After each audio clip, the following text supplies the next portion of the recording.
یو باچا و، د دې باچا نوم اسلم خان او په خټه بړیڅی و.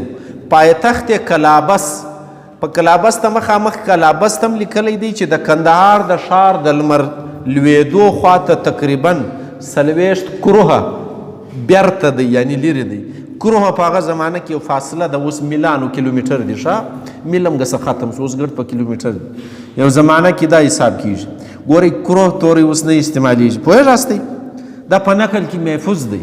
اوس که چیرې تاسو یو کتاب ویلی بل ځای به هم لیکلي فلانی ځای له فلاني ځایه دونې کروه لرې دی، نو که د کروه تفصیل غواړې نو د دغه دپاره کتابونه چاپ سوي دي چې د کروه په اوسنۍ میلانه کې څونې جوړیږي. اوس به زه درس کروه څو کیلومیټره ته اړوم، دا بالکل موجود دي. په پښتو کې د رشاد صاحب کتاب دی جغرافیایي یاداشتونه، په دې کې هر شی حل کړی دي. دا دغته وایي کارونه د خدای دي، نه د باچا زوی درلود نه وزیر. ښه نو د خدای کارونه دي که نه؟ هغه زه تاسو ته وایم د پښتنو دغه ډېر ښه اړخ دی، دا له ځانه خبر نه کوي. که خدای کول ډېر پکښې وي، د الله تعالی نظام دی هغه یې چلی، نو د پښتنو په نقلونو کې غیر ارادي دا شیان راروان دي، دا ډېر خوندور. یوه ورځ یوه ملنګ د باچا د حرم سرای په دروازه کې حل کړل، مینې حل ها ناره که چې خیر راوړئ. د باچا معاینې کور وویل چې ویش اور دې دروسي، په تاسې ډېرو ملنګیانو یوه دونې تاثیر نسته چې خدای باچا ته یو زوی ورکي او د ورځې نو 20 دروازې ته مست ولاړ یاست. یعنې څنګه ملنګان یاست؟ پخوا به خلکو د ملنګانو ته ډېره عقیده وه، ځینې خو پروفیشنل دي اوس هم سته، پخوا هم ول. نو دا اوس د عقیدې خبره راغله. منځه راغله، ملنګ ته یې وویل چې بیبي داسې وایي. ملنګ وویل چې بیبي ولي؟ خدای به یې اسانه کړي، دغه زما لکړه واخه باغ ته ورسه، دغه لکړه د مڼو و ونې ته ور وغورځوه، هر څو مڼې چې راولوېدې مڼه پزنې موږ چیش ورته وایو؟ سیب ورته وایو. راټول یې که رایه وړه چې زه یې در دم کم. منځ یې لکړه راواخیستله، راغله باغله چې د مڼو ونې ته یې لکړه ور وغورځوله، 80 دانې مڼې راولوېدې.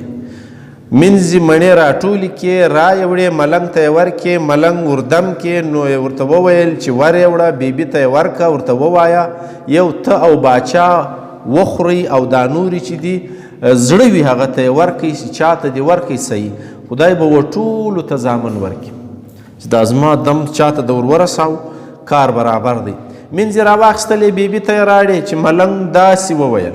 د بیبي هم یقین پر راغی، یوه مڼه دی او باچا سره وخوړه او یوه یې منځ ته ورکه، دا هم د باچا سرید ته ده او نور یې د خپلې عملې او د ماینو ته ورکې چې د هر یوې یوه ماښام د خپل میړه سره وخوري. دغه نورو ښځو هم مڼې واخیستلې، هر یوې ماښام د خپل میړه سره یوه دانه مڼه وخوړه. ښه د وزیر معاینه له مخه تر دې لا امیدواره وه، دا مڼه چې یې وخوړله غبرګه امیدواره سوه، شابش 2 سوګر سره. اوس نو دی و عمر دی تېرېږي. ها ګورئ و هم کې راغله. د نوري صاحب کمال دا دی چې سا یې اورېدلی دغسې لیکلي. ښه دا و د زمانې کنټینیوس ټینس دی. ښه یعنې روان دی، و کار روان و. ښه عمر تېرېږي چې نه میاشتې نه ساعته نه ګړی تېر سو، الله تعالی ټولو ته زامن ورکړل. ګورئ نقل دی. اوس نو ګورئ په دغه سهار 80 نارې وسوې، د وزیر معاینه غبرګه لنګه سوه، یو زوی او یو لور یې وزېږول. اوس یې ته کوه، د زوی نوم یې پردل خان کښېښو او د لور نوم یې بیبي رابعه کښېښوه. پردل خان. ګورئ سټوري ته ننوځو، موږ د چا نقل وایو؟ تر اوسه کسه کیسه ته رسېدلي نه یو. او د باچا 2 زامن پیدا سو، له اصلي معاینې څخه د زوی نوم یې فتح خان کښېښوی او د منځې د زوی نوم یې کرم خان کښېښوی. څه سر دې ګرځوم؟ یعنې امیړه چې به خبره کوله هغه به بیا ویل ته ګوه سر مه پرله ګرځوه، بس کیسه اوره، چورت به نه وایې. څه سر دې ګرځوم؟ دستي یې بیبي رابعه و فتح خان ته په نکاح ورکړه، شادي او خوشحالي ده. دا شادي او نکاح چې تېره سوه، باچا حکم وکړي چې د دغه ټولو هلکانو ښه تربیت او حفاظت وکړي. تربیت د باچا کار دی. دا شی نوټه واستئ. ادارې به څوک چلی؟ سرکار، یعنې باچا، هر څوک چې باچایي کوي. که ادارې خراب دي ذمهوار یې څوک دی؟ صحیح دی؟ ځای در معلومیږي؟ ښه نو دا ستا په نکل کې څه وخت راغلی دی؟ اوس د پښتنو سیاسي پوهنه در معلومیږي که نه در معلومیږي؟ بیا جواب نشته. دا ډېرې زړې کیسې دي، دا د اوس نه دي. نو پښتانه ډېر زاړه پوهان دي، له حالاتو سره پوهېږي. ښه او ټوله د خانانو زامن دي چې په استراحت وي چې لږ څه غټ سو فتح خان او کرم خان او دا نور 58 هلکان ټول سره همزولي دي، یو ځای سبق وایي، په یوه سلا سبق ته ځي او په یوه سلا رخصتېږي او ټول یو ځای ډوډۍ خوري، یو ځای لاسونه مینځي، ها ها ها بیا را روان خو ټوله غټ سوله. ښه دا زلمیان سو منځه چې لاسونه ورپرې مینځي، اول د فتح خان لاس مینځي، بیا د کرم خان منځه پزه نه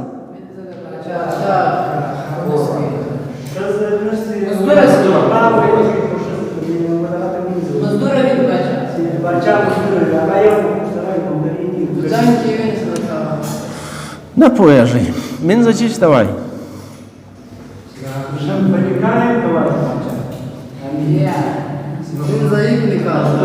منځه چی ته وایي؟ کارونه چې کوي هغه بیا څنګه منځه ده؟ منځه هم ښځه ده. ښه معاینه ده د سړي ښځه ته منځه ویل کېږي. په دې پوهېږاستئ؟ 4 نکاح جایز دي په اسلام کې، 4 ښځې. ښه منځې سونې په لاس درلې هغه ټیک دي، خو څنګه کیسه ده؟ خو اوس هغه قانون نسته. اوس د غلامۍ قانون ختم دی. په اقوام متحده کې اوس قانون دی چې څوک غلام نشي ساتلی، قومي شخصي یو څوک نسته. نو چې نسته نو د منځې تصور ختم سو. ښه یعنی په جنګ کې به ښځه پاته سوه، دا به تا راړه، دا که ستا 4 ودونو که 5 دا به تا کوله، دا ستا منځه وه. ښه نو د ډېرو باچایانو به څو ولي، زموږ د خوشحال بابا خدای خبر څو ولي، نو 80 زویان خبرناکه نه دي. نو په دې پوهېږاستئ؟ اوس ګوره یو دا کنسپټ ختم سو، دا شی ختم، منځه نسته. ګورئ دا څنګه زوړ روایت دی. اوس که ته نن غږ یعنی د منځې خبره کوې نو دا کیسه زړه ده. په 2024 کې دا خبره نسته. اوس وپوهېدلاستئ؟ تاریخ دغته وایي. ښه د فتح خان بیا د پردیل خان او بیا د نورو یارانو خیر هلکان ټول رمزولي دي، په یوه هادي په یوه سلا ګرځي لکه ورونه یو تر بله سره ګران دي. یوه ورځ فتح خان و پردیل و کرمی او نور یاران یې د باندې په ښکار راوتلي دي، خپل ساعت تېروي که ګوري مازدیګر وخته یې ښځو د ویلې څخه منګې ډک کړي دي. اوس نو کیسه شروع کړي، خپلو کورو ته یې وړي. یو وار د کرمي ورته پام سو، ویل یې فتح خانه راسئ چې د دې ښځو منګي په ګټو ورمات کړو. ګټئ ښه او چې پر دوی دا اوبه څنګه بهیږي سیل بیا وکړو، یعنې تروریانې را روانې دي. فتح خان ویل ښه دی، بس دستي ټول هلکانو ګټې ډبرې واخیستې او کړپ کړپ د ښځو منګي یې ورمات کړل. کړپ کړپ ګورئ اسم صوت دا هم پکې شته. ښه نو دا وراچي اوبه یې راتو سوې، ښځې لندې خیشتې سوې. سبا ښځې رالې پر اسلم خان باچا یې عرض وکړي چې فتح خان داسې کار را سره کړی دی. ښه که چیرې چا بد در سره وکړل ځئ به چیرې؟ بیا به چیرې ځئ؟ که پلار نه وی بیا که هغه نه و بیا به چیرې ځئ؟ ذمهوار د دې بد کارغه څوک وي؟ اسخوندران نه پوهېږئ؟ سیاسي پوهنه نه لرئ، سیاسي پوهنه پیدا کړئ. ذمهوار په ریاست کې دننه د بدو ریاست دی. پلار مور څه غواړي؟ ته تاڼه کې رپورټ کې په پلار مور باندې دننه هلته چې ورځې ما با رپورټ ولیکه ستا زوی له ما سره دا کړي. رپورټ ته چیرې لیکې؟ بیا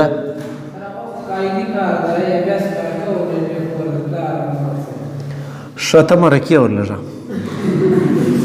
زه د سیاست خبره کوم، زویه ته کلي کې راګرځي. باچا ورته وویل چې دا ښځه چیرې تللې ده؟ په نکل کې ښځه چیرې تللې ده؟ بیا ویده یاست. اوس لستیمه درته ویلي ښځه چیرې لاړه شکایت یې وکړه. نو بیا باچا وایي چی ته وایي؟ نو بیا نو ته بیا مور پلار له کوم خوا کې راوستل؟ خو زه دغه شی درښیم چې تاسو به ریاست زده کوئ، پالیسي به زده کوئ، پولیټیکل نظر به لرئ، بیا په شي پوهېدلی شي. ښه بس خورنۍ خبر خو واده یم، په چا واده یم دا نه دی. یعنې له یو ښځې یو چا حال وکړي ول خوره په چا واده یې ول بس واده یم نه خبر په چا واده یم. هغې ول بس سړي دې وځي نه وځي. هغې ول هغه ما ته معلوم دي چې سړي دې خروت یې نه ورکولی، سړي معلوم که سړي دي څوک. باچا ورته وویل چې زما دغه یو زوی دی، زه څه نسم ورته ویلی، تاسې به ژي جوړ کړئ او په ټولو ګوټو نه ماتېږي. ښه ژي خو پزه نه وي، موږ سولاغه ورته وایو، ګوډۍ به جوړ کړئ، یعنې د سرمونو غه تاسې د خاورو منګي اخیست نو خود ماتېږي. باچا بیا یې مشوره ورکړه نو به اوبه پکې راوړئ. نو بله ورځ ښځو بیا ژي د اوبو ډک کړي دي، رااخیستي دي، کور ته راځي. بیا د فتح خان ډله پر پیښه سوه. بیا کرمی ورته وایي چې فتح خانه راسه دغه ژي په غش او لیندو ورسره وکړو. غش او لیندې خو پزه نه وي، که هغه هم نه پزه نه. اوس دا شی هم نسته، نه غشه سته نه لینده سته. ښه اوس چې دا اوبه څنګه داري وي، بیا دوی غشی ورته ونیوی، ژی یې ورسوري کړه، ښځې لندې سوې.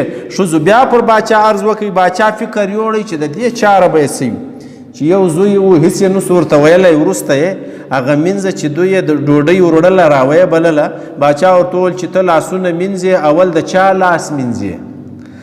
دې ورته وویل اول د فتح خان. باچا ورته وویل چې له نن څخه د فتح خان لاسونه اول مه ورمینځه، څنګه سزا ورکوي. ښه دا هم نفسیاتي ده. په کور کې تاسو ورونه وویناستئ نه، یوه ورور ته لږ شی زیات ورکړه، په بوډ کې یو پټاټه زیاته ورله، د ده دا وایي که نه ګوره زما پټاټه یې وخوړه، ګوره زما پټاټه ته دی بد ګوري. کوچنیان دي نه، ذهنونه دي. دا هم یو قسم نفسیاتي سزا ده، دی دلته خرابېږي، نفسیاتي سزا ورکوي. شایي په دې باندې دی عبرت سي او پوه سي چې پلار مې خبر سوی دی، بیا به د ښځو منګي نه ور ماتوي. مینځه چې راغله په دغه ورځ د فتح خان لاسونه اول وار نه ور پرېمینځل، د پردل خان لاسونه یې پرېمینځل. د فتح خان فکر ډېر بد سو، سر یې کښته وځړاوه، ډېر خوابدی سو. کرم خان ورته وویل فتح خانه په دې پوهېږې دا ولې دا هغه ورکي جواب دی چې یعنې پلار دی وایي چې راځه خو ورک سه. فتح خان ورته وویل چې پای مو څه؟ کرمي ورته وویل چې پای دې دغه دی چې ځینې ولاړ سه، مه پاتېږه، سبا به په خوله درته ووایي ټول همزولي به در باندې خاندي. دا ګورئ په نکلونو کې دا ننګ نه دی، ننګ غیرت و ننګ ته وایي. ښه اوس نو دا ننګ په پښتنو کې دونې ډېر دی. په دا نکلونو کې خلک به په راږغېږي پلار پسې اخیستی دی، بس اوس زیاته نکل شروع کېږي، اوس کیسه، اوس دته مسله جوړېږي. د فتح خان زړه ته نه لوېده، زړه ته لوېدل محاوره ده. ښه د خپل زړه د تسلي دپاره ماښام پلار ته ور رئیس و چې زه علم راولم چې رښتیا ده که نه. فتح خان چې پلار ته سلام ور واچاوی، پلار یې سلام بیا نه کوي. څنګه توري دي بیا نه کول، یعنی جواب ورکول، سلام ده نه کوي را بیا. دا عام دلته موږ وایو. ښه اوس موږ پښتو سونی خرابه سوه، موږ یې د سلام جواب ده نه کوي را. اوس خو داسې ریپلای ده نه که را. یعنې ما سلام در واچاو، ستا له خوا یو ریسپانس نه وایي، وایي که نه وایي. پښتو لاړه که خرابه سوه که نه سوه، نو بیا توری ښه خوند کوي. بیا موږ څه ته وایي؟ دویم وار، یعنی بیا. نو سلام تا را واچو، جواب زه در کوم، بیا جواب دی که نه دی؟ دویم وار. ښه څنګه توري راځه ولاړو، زه بیا په دې ډېره خوا بدوم چې دا توري ولې ضایع کېږي. ښه وروسته وتخته ورپورته سوی، غوښتې چې د پلار پر اړخ کښیني، پلار ځای نه ورکاوی. نو وروسته د فتح خان و زړه ته ولوېدل، زړه ته لوېدل هم ماوره ده. ښه چې دا خبره چې کرمي وکړه رښتیا ده.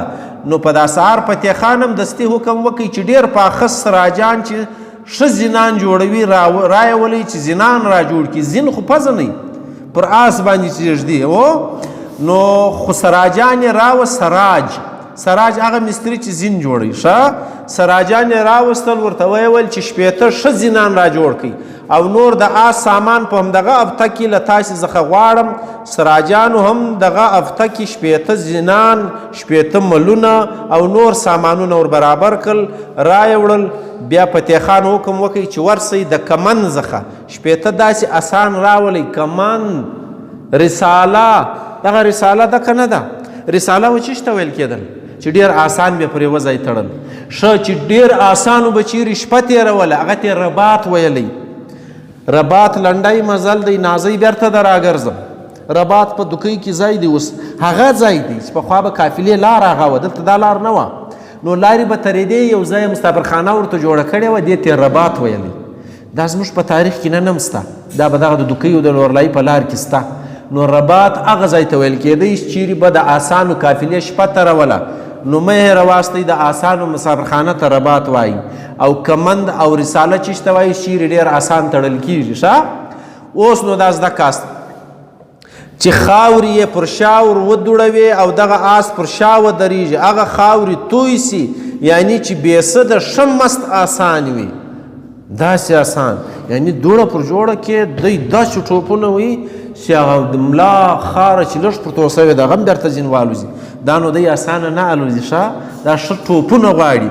دغه آسان یې دستي راوستل. فتح خان په خپلو یارانو غږ وکړي چې په نیمه شپه کوچ دی، تر دې مابین یې بیبي رابعه ته سړي ور ولېږل چې فتح خان ځي، راځه. سړی چې راغی، بیبي رابعه د کلا پر سر ولاړه ده، سړي ناره پر وکړه. اوس نو شاعري شروع کېږي. ښه که کوترې د کلا پر سر کوترې، کوتره چا ته ویل کېږي؟ اوس م سر خلاصېږي. بیا دا حال له ما مه کوئ چې کوتره چا، چې بیا راشي د شنکۍ کوترو سیلونه ډېر ویل سوي دي. نو شنکۍ کوترې څه سوې؟ شنکۍ کوترې چا ته ویل شاعرانو؟ تروريانې. ښه فتح خان وایي یا میخور یا راووځه د دروازه کدړې وړي، یعنی فتح خان وایي چې زه ځم که را سره ځې، خو ښه که نه ځې زه ولاړم، خو دې جڼه جڼه که جڼه جڼه کول کومه ده دا پښتو؟ ته ودرځه ولاړه سم. اریټیشن په انګریزي کې ورته وایي، تذبذب په اردو کې ورته وایي. لاړ څنګه نسم لاړ، په دا پوه ناست دا کیفیت دغه په انګریزي کې اریټیټ کېدل وایي. ښه زموږ پښتانه څنګه جڼه جڼه، ته ودره یاره زه څه وایم، ته ودرېنې پسې راترسې وایي که نه وایي؟ کومه ده دا پښتو؟ سړی بېرته راغی چې هغه جڼه جڼه کول. ښه زړه یې لکه چې نه غوښت. ده ویل ښه دی چې ماښام سو، خو دې پر کلا به ورسو، رارهیې بې کو، یعنې په شپه بې بوز. لنډه دا چې نیمه شپه سوله، دننه په ښار کې نغاره وډنګېدله. نغاره پزه نه الوی ډنګار والا ډول، نغاره ډنګېدل. اوس یې ډول یې ووایي، باجې او سرنا یې وویل. وره پښتو په خپله موږ خرابو، خپل توري لرو په خبر نه یو. نو نکلو دا فایده هم ده، هغه شان یې ګرد ښه ټکول یا ډنګول. تر ټکول ډنګول ښه توری دی، یعنې ډنګی لري آواز. چې کوچ د فتح خان پلار اسلم خان چې دا نغاره واورېده، پوښتنه یې وکړه چې دا څه نکل دی؟ چا ورته ویل چې فتح خان ځي، پلار یې دغسې راوغورځېدی چې دا یو زوی مې دی، ولې ځي او څه سوي دي؟ څو چې راغی که ګوري آسان یې ټوله زینکړي ولاړ دي. شپېته سره زلمیان، وینې د شپېتو بړي سو ورځ په ورځ کمای دي. اوس به پخپله پر ورسو، اوس په غاړو پوهېږاستئ. شپېته سره زلمیان د ګامه ولاړ دي، د سپرېدو وخوا ته ګوري، داسې پښې هم را پورته کړي دي. پلار چې دا حال ولیدی نو یې ناره پر وکړه. ښه څکي څکي دا هوډي فتح خان څکي، پر نیمه شپه یې نغارې وډنګولې. لویه خدای خان پر کم لوري واته کې څنګه بدلې پکښې دي؟ دا بدلې اوس نسته. ښه خو فتح خان ته یې وویل چې څه کوې زویه، څه سوي دي، چیرې ځې؟ ده ورته وویل چې څه مې کوې، ما خپل کار سره پرېږده. وروسته فتح خان د ګیلې په ډول پر پلار باندې دا ناره وکړه، ما سلام در واچاوه، رابعه دې نه کوي. ښه چې پر تخت در وختم ځای دې را نه کوي. بل پلار څه ورته وایي په جواب کې؟ په یوه لاس کې مې جام، په بل کلام دی. اسلم خان خو مو پر تیر ویل پښیمان دی. دی پښیمانه سوی دی. ښه یعنی چې زه پر هغه پښیمان یم چې سلام مې در بیا نه کوي، او و تخته مې نه را پرېښولې، او یا مې منځې ته څه خبرې وکړې. خو پلار چې هر څه زارۍ ورته وکړې چې مه کوه زویه مزه، خو فتح خان نه پاتېدی. ګورئ د طالب جان په نکل کې هم دا ګل بشره خوارکۍ پټالي دی وایي بیا به سهار پر ما نور طالبان خاندي، زده سبق نه دی وایي، بیا ولاړ بیا ورکي هلته چې بیا په سبق شیني، بیا دا یادېږي طالبه خاورې به ملا سې په کتاب پروت یې یادوي شینکي خالونه. نو دا بیا دغه حال ورور دی خپله وایي زما سو امزولي ملایان سو، زما اسی په کتاب پرېوتل ګړزونه. اسي و چی ته وایي بدقسمت پلانی ډېر اسي شی دی ولې هسې والا نه دی دا ځینې خلکو هسې لیکلی دي نه په پوهېږي زما هسې په کتاب پرېوت دا ګسه دا چې ټپه بیا سموږي لا نه زما اسي په کتاب پرېوتل اسي معنا بدبخته دا په موږ کې عام طور دی پلانی ډېر اسي دی یا ناسي دی موږ وایو که نه وایو نو اسي و ناسي یوه معنا لري طالب جان په نقل کې دا ډېر زور دی دا لغت سته خلک د هې اسي په معنا اخلي نو دا به داسې نه وایاست د دغه بله معنا ده د دغه بله معنا ښه دا اصل توری دا ده نو دا ګرد اوس دغه سره هم هغه پیښه ده بس فتح خان او نور ټول یاران یې راسپاره سو تر دې مابین یې مور خبره سوه چې فتح خان ولاړی مور یې راله د کلا بس و دروازه ته ورته ویې نیوله چې زوی مې راڅخه تېر نه سي زه به یې د آس تر ملو ونیسم ښه مل څه دی موږ چې دغه ورته مران دي پټۍ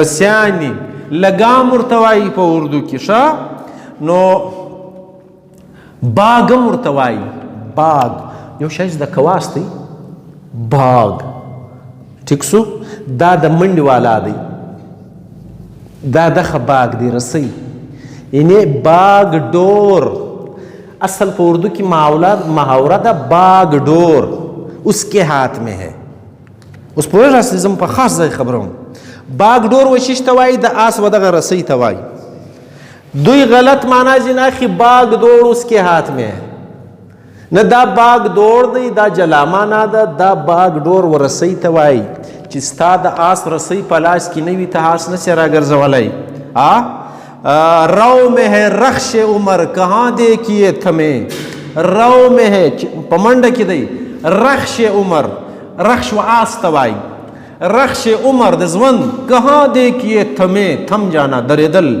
نہ ہاتھ باغ پر ہے نہ پاہے رکاب میں رکاب پښه چې پکې دی او باغ هغه رسۍ غالب وایي زموږ د ژوند یا د عمر آس چې دی هغه په منډه روان دی خدای خبر چیرې ودرېږي یعنې مړه سو نه هات باغ پر ہے نه پای رکاب میں نه م په لاس کې رسۍ ده نه م په پښه په رکاب کې ده بس په یو آس دی آس سپاره چیرې تسکو هلته یې تسکو زموږ په واک یو شی نسته ژوند دغسې دی که نه دی خبر نه یم چې یې راوستم له کومه بیا مې کوم طرف ته استوي چې درمه رحمان بابا را روان یو بیا مړه کېږو خدای خبر له کومې خوا را روان بیا پر کومه روان دا یوه خبره ده د ګردو شاعران میر درد وای درد کچھ معلوم ہے یہ لوگ سب کس طرف سے آئے تھے اور کدھر چلے اوس یوه خبره سوه که نه سوه نو دا شی زده کواستی ښه نو دا توري ګورئ پښتو سوني شاته بیایي بس فتح خان او نور ټول یاران راسپاره سول تر دې مامین مور خبره سوه چې د فتح خان ولاړی مور یې راله د کلابس دروازې ته ودرېده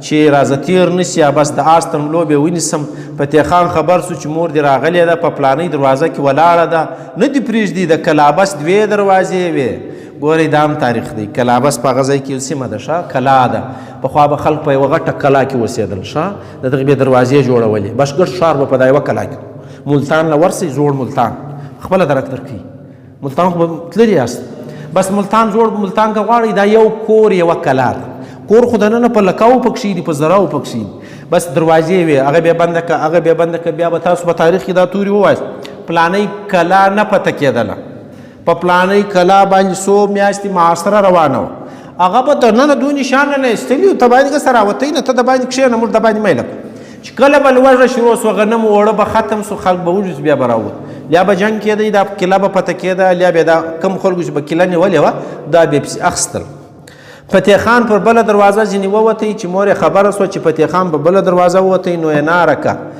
که دوی دي لویه خدایه کلابس دروازې دوی دي ښه پر دا یوه مې فتح خان وځي پر دا بلې د مور سوي نارې دي یعنې څنګه غاړې جوړېږي مور یې د هلته پاته سوله فتح خان دوی د پردل خان او د بیبي رابعه کلا ته رالو چې و دغې کلا ته یې مختر کلا ویلی مختر میختر په بوري کې اوس هم یو ځای سته اوس به دا سره تړو چې دا دی نه هغه ځای نه ښه چې د کلابس څخه څلور کروه د شمال شرق و خواته ده نو دا هلته ده بله کیسه ده ښه اوس څلور کروه څونې فاصله کېږي دا به ګورو دلته د فتح خان پلار څو کسه غټ غټ د بړیڅو سپین ږیري د مختر کلا ته ور ولېږل چې تاسې ورسئ پر مرکه سئ چې ګوندې راوګرځي سپین ږیري ورلږل مرکه کول ګوره روایتونه څنګه غوندي دي اوس خو سپین ږیري ورولږي خلک ملنډې په وایي نو دا شی خو هم خراب شو روایتونه هم خرابېږي سپین ږیري چې رالو فتح خان ته یې نصیحت وکړي چې مه کوه د یو پلار زوی یې ته چې هم لاړ سې نو د عمل کوه چا ته پرېږدې یا نه بځې هو هر څه چې نصیحت وي هغه یې ورته وکړي پښتون نو فتح خان ورته وویل چې هېڅ کله نه پاتېږي که پاتې اوس خو نکل خوند ختم سو ښه زموږ یو یار و چې به وږی شو بیا به مړۍ وخوړه درځئ مړۍ خورو درځئ مړۍ خورو د یونیورسټۍ زمانه وه په یونیورسټۍ کې درځئ چې مس له لاړ شو نه بدلو موږ بیا دی خاص دی د وږي شوق نه وي یو وخت به داسې به مړۍ وخوړه ښه اوس څه کو دا مسله خال شو په دې کې پوهېږئ که بیا اوس تفصیل غواړم یعنې هماسې ډېرې نارې ویلې چې مړۍ مه نه ده خوړلې ماشه دا خو مو اوس وخوړه اوس به زه څه کوم یعنې یو شی چې در ورسېدی خوند یې ختم سي انکار کسی خوبی اقرار میں کہاں ہے ہوتا ہے ذوق غالب اس کی نہیں پر یعنی لیلا یاری یا لیلا یاری یا خوند خدا دی کتا لیلا یاری دے ہو خوند ختم نو میر تکی میروائی وای ہوتا ہے ذوق غالب اس کی نہیں پر شا دا شانس د کواستی چې خوند سي دی هغه په یا کې دی نو که دا سړی پاته سوی نو خو نکل ختم سوی ښه بیا یې خوند نسته چې مه کوه ښه فتح خان ورته وویل چې هېڅکله نه پاتېږم سپین ږیرو ورته وویل چې ښه ځې نو د مکې شریفې خواته ولاړ سه یعنې ښه ځای له خو لاړ سه ده ویل هرې خواته چې ولاړم مګر نیت مې و هند ته کړی دی هندوستان ته پخوا هند ویلی او دا د پښتو توری دی ښه هند اوبو ته وایي او دا هندیان یې چا ته ویل هغه خلک چې د اوبو پر غاړه بیا ژوند کوي چې اوبه نه هلته ژوند نه وي نو خلک اوبو سره کورونه جوړوي سپین ږیري بېرته رالو د فتح خان مول و پلار ته یې وویل چې نه پاتې دی مور یې دا خبره واورېدله نو یې ناره که اور ګډ کړې د بړیسو په سپین ږیرو مرور یې په خوله نه کوي د لاسه ورښیي هغې ملکونه چې ولاړ شه پر دا خوا سپین ږیري دی اور په ګډ سي موږ زنانې سئ اور په ګډېدل محاوره ده چې ګرد وسوځي خیر خیریت سي لاړ سي له مخه لنډه دا چې فتح خان راغی پر بیربي رابیا یې ناره کړه ښه موږ خو نو ګوره د ځوانۍ والا غواړو بیبي به رابیا اوس یې واورئ که پوڅي د رابیا خلګۍ مې پوڅي پتې د هند په لورې ځي دغه ګل رابیا چې ځي که د لې اوسي پوڅه پزه نه های زوی جمان پوڅم نه پزه نه پزه نه چیش ته وایي زوی پیرني رنګه جوړوي له چیشه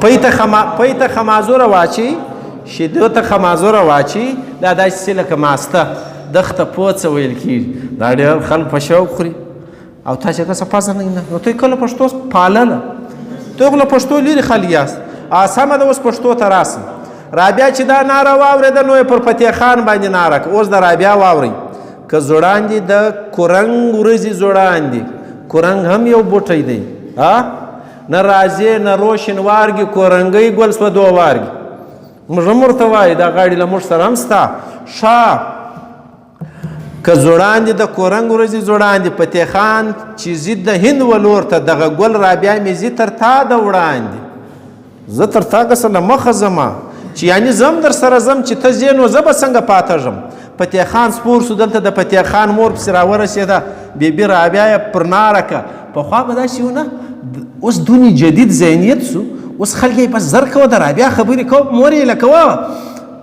په دې پوهېږاست داستان چې لنډ سوی مختصر سو ناول سو یعنې میړه ویل چې ما کار له فتح خان له رابیا سره دی نو زه د مور کیسه څه کوم چې راورسېده بیا اوس ته پر غږ رغږې بیا د هغې غاړې ټایم نسته هلته مې غنم کرلی دي هلته مې ټماټر روان دي بیا نو دا جدید شکل داستان غچش سوی ناول بیا چې خلک نور مصروف سو چې ناول خو هم غټه کیسه ده بیا یې راکړه لږ نور کښنی که ماما دونې ټایم ولاکه لرم نو یې ناولټ ځینې جوړ کړي نور یې کښنی کوي بیا یې ورته وویل مړه مستري څه کوې څلور کاله نور دي ټیرونه هم خراب دي پنچر یې هم جوړوم کار خو ډېر شو که نه بیا شپږ میاشتې یو سبزي ده شپږ میاشتې بله سبزي ده نه اوس شپږ نه ده اوس هر درې میاشتې بعد موږ نوي نوي سبزي کرو بلکې په درې میاشتې کې دننه اووه اته قسمه کرو څونې مصروفه سو نو بیا ناولټ هم کښنی کوي چې شی ځینې جوړ کوي افسانه په یوه ناست کې راته وایه ما ته به زړې کیسې نه کوې ما زه یې مور څه کوم د فتح خان بیا پسې وراله بیا یې بدلې راته وایه بس په رابعه راته غږه نور یې لکه وه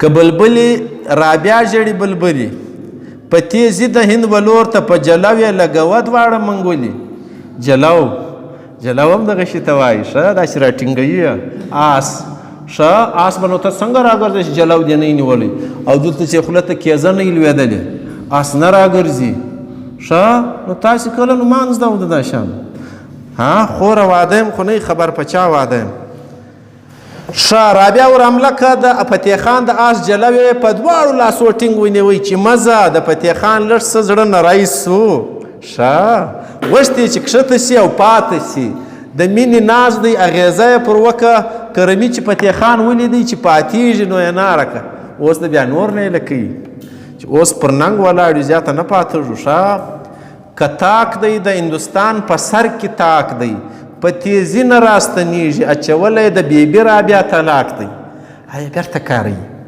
ګوره اوس د ده زړه نرم سوی تروره یې ولیده ښه پاته به سم بل یې ښه دا مسخرې جوړې کړي دي موږ د را روان کړي اوس پاته یا طلاق چې د اچولی دي خدای خو به د طلاق اچولی یم کې نه خو آیا بیرته کاروي یعنی تا خو طلاق اچولی دي څنګه به پاته ژې فتح خان فکر وکړي چې ښه وایې خو بیرته پر آس سم سو غږ یې پر وکړي چې سپاره سئ ټول یاران پر آسانو سپاره سو بیبي رابعه فتح خان تر شا سپاره که ښه دلته بیا د رابعه مور ناره پر وکه فتح خان لاس پر خپل زړګوټي کښېږده که رابعه در سره ځي پر دل را پرېږده یو یې لکه یو بوزه ښه خو فتح خان په چورت کې سو چې څه وکړم کرمي بیا فکر وکړئ کرمه یې غم به نه غم به راړې اوس درک درکوي که نه در وارئ په شي پوهېږئ که نه پوهېږئ متل سره جوړ سوی دی کرمي بیا فکر وکړئ چې پر دل خان پرې نږدي ځکه چې دغه هغه غښتلی سړی دی نو دا ناره یې پر وکړه لاس مې پر خپل زړګي دی ایښي هم بې کښېږدم دا پر دل که ناوکی ده زه بې پرېږدم که ناوکی ده پاته دی که نه که نر دی ولک یې پرېږدم په غور یې ورکوي ښځه ده پاته ده او که نر دی موږ روان دی اوس نو پښتون سړی دی چې ته څنګه ماته ښځه او ناوکی وایې زه نه پاته ژم کرمی وایي و دخته غم راړي خامخا اوس درک درکوي موږ متل کوو کرمی غم به نه غم به راړي سم به کیسه روانې کرمی کار خراب ښه یعنی که پر دل خان نجلۍ ده خو زه به یې پرېږدم مګر زموږ هغه توریالی ملاتړلی ورور دی دی څنګه پاتېږي دلته پر دل خان ته غیرت ودرېدی پر کرمي یې ناره که واورئ غیرت ورته ودرېدی وره پښتونواله د کلکه کې ولاړه ده په ټول نقل کې که اوتر کړم نن دا ستا نارې اوتر کړم د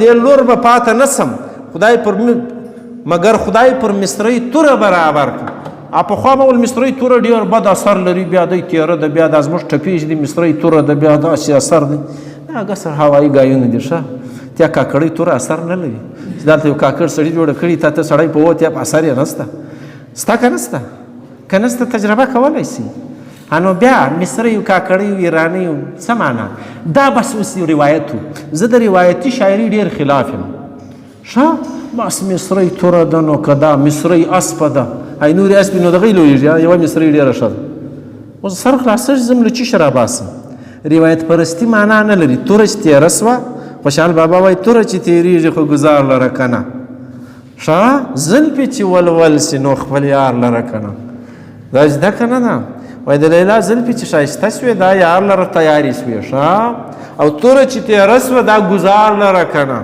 بس وایي چلوه او سړی په وهه د خوشحال بابا د زمانې خبرې دي ښه فتح خان وویل چې زه یې هم نه پرېږدم بس فتح خان او نور یاران را رئیسو ناوخته دی د مختر له کلا څخه لږ بیرته یو باغ دی دلته یې واړول شپه یې تېره که سهار سو دغه شپه تېره سوه سهار وختي بیا د رابعه همزولي راټول سوي دي چې درځئ ورسو دغه وستری دید خو بیا د رابعه سره وکړو ښه خو اویا اتیا ښځې دي ښې پیغلانې دي ښه چې سترګې نه پرونږي سترګې نه پرونېدل ماوره ده دی ښه سم نه سم ورته کتلی بیرته مخ راواړم چې ای ترورۍ خو ډېره ښایسته ده دا دی سهار وختي په باغ کې راکښېوتې ښه دا راکښېوتل راتویېدل دا په پښتو کې عام توري دي یعنې له لوړې خوا یو څوک را روان دی پر کښته خوا نو زموږ خلک څه راتو سوی یعنې له لوړې خوا کښته رالی راکښېوتی یعنې بل ځای وایي اوس په هغه علاقه راګډ سوی دا توریم یاد لري اوس نه استعمالیږي.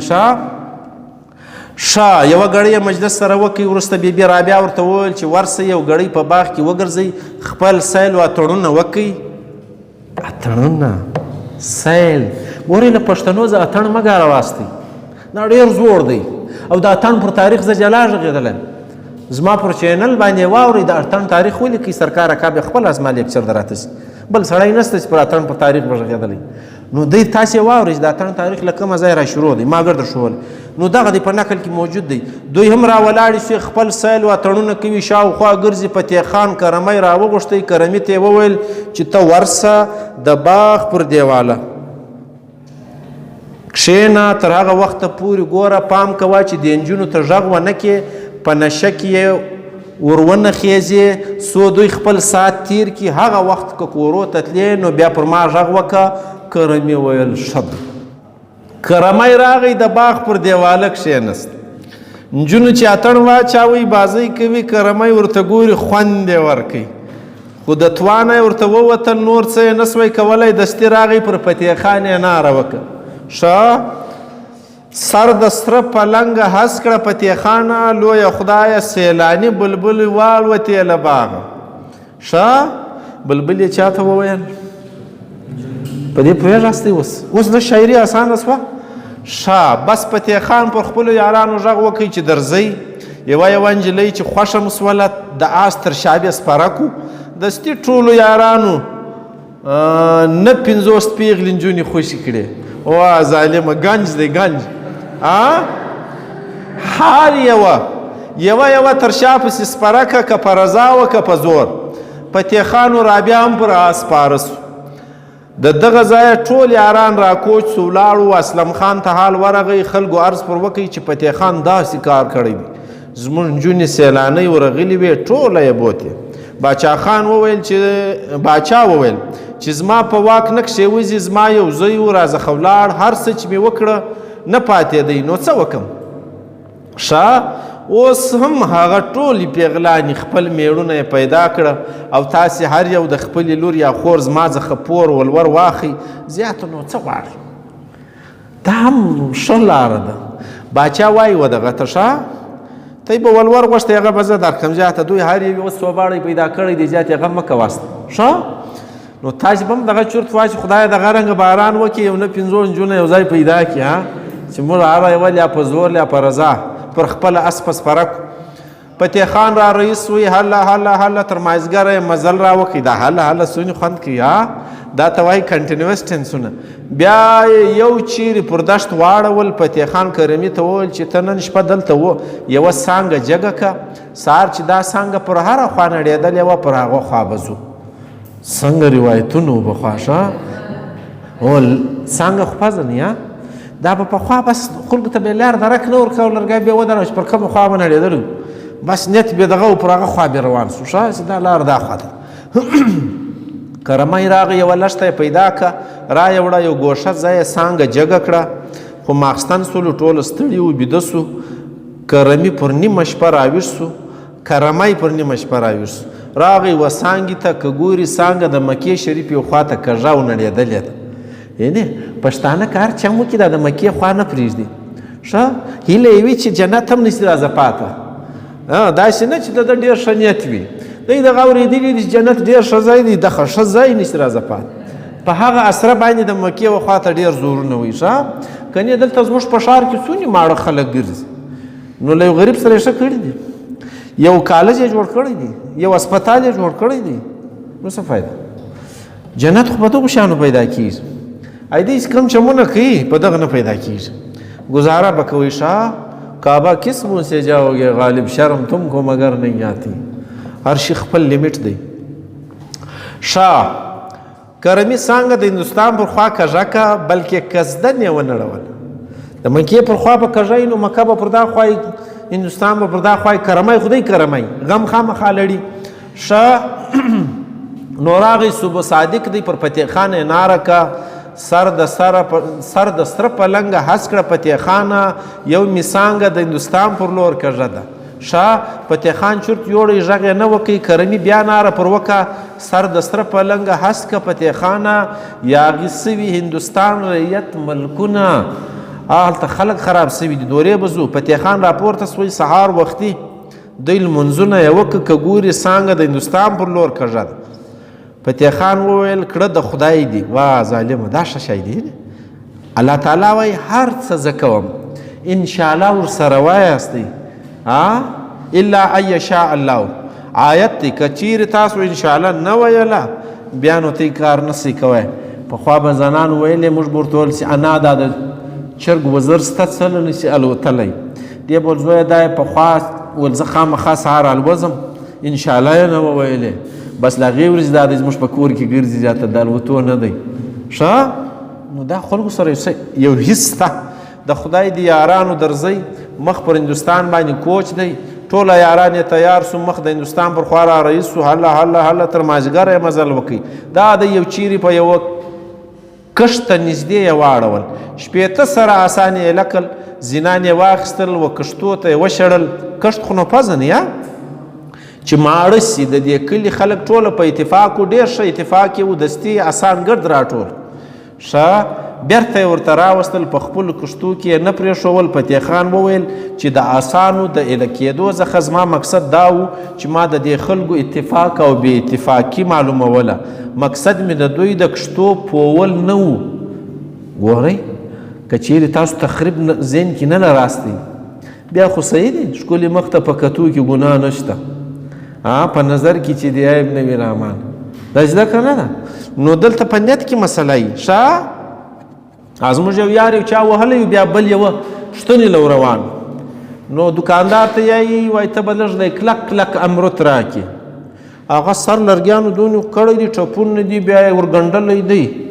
نو ای میړه ورته یې ته کلک امرت څه کوې چې ور هغې ناجوړه دی ور به سو پوښتنې به وکړو پاسته امرت ورړ نه نه نه زما ډېره زړه خوا ورته بده ده چې د ده پرهرونه جوړ نه سي چې دوی په دا کلک امرت غاښ لګوي هلته یې بېرته سر ځله ولاړ شي زما دا رنګ خوا ول زه په فروټو کې زار ورکوم زړه مې بایل ستا په مینه محبت کې عاشقي دې زهر راکو په شربت کې دښته وای په شربت کې زار ورکول سمه ده چمونه به نه کوئ نیتونه به صفا ساتئ ښه مقصد مې د دوی د کښتو پوول نه و ځکه موږ باید داسې ځای ته ولاړ سو چې مخلوق یې بې اتفاقه وي او د دوی له بې اتفاقۍ څخه موږ پوره نتیجه او ګټه واخلو اوس یې نیت خراب سو موږ باید تل په اتفاق کې ټول یاران خپل ځانونه یو تن وبولو او بې اتفاقي ډېر بد شی دی خیر سهار بیا راکوچ سو هله هله هله ګرد ورځ یې مزل وکړي ګورئ دا په نقل کې دا شان ګرد را روان ماپښین قضا مازدیګر غټ یې بیا په یوه کلي کې واړول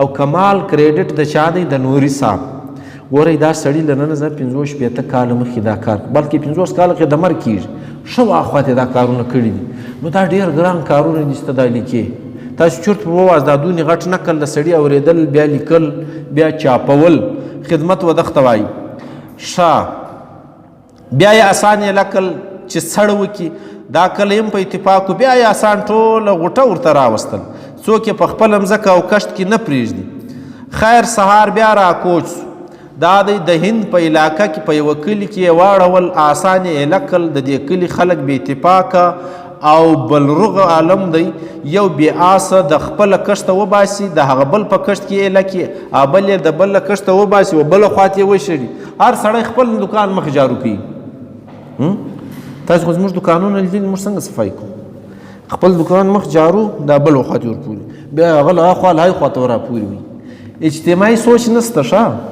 نو تر هغو پورې به دغه رنګه خراب ژوند تېروي چې اجتماعي سوچ مو نه خیر آسان یې ماړه سو بیرته چې آسان راوستل فتح خان و کرمي و پردل خان ته وویل چې زموږ ځای همدا دی دلې به اوس ټولو یارانو ورسره خوښه کړه چې هوکې دا کلی بې اتفاقه دی اتفاق نه لري نو زموږ همدغه ځای وړ دی ګورئ د اتفاق سبق پکښې دی که نه دی تاسو که اتفاق نه لرئ نو به خلک ملنډې په در وایي ښه سوچ قوه پیدا کوو په دغه کلي کې یوه ټینګه کلا وه خورا جګ جګ دیوالونه یې ډېره محکمه وه یوه دروازه یې وه هغه هم تړلې وه خورا یې محکمه ټمبه کړې وه لوی غټ تیران یې ورته درولي وو ټمبه معنا پړسول ښه یې مضبوطه کړې وه ښه فتح خان وویل چې دا کلا به په څه چم خلاصم چې موږ پکښې ووسو. کرمي وویل چې زه به ورسم ورغږ به کم دروازه به راخلاصه کړي. ښه کرمی خو نو چم زده دی که یې نه راخلاصوله نو بیا به ګورو. فتح خان وویل ښه.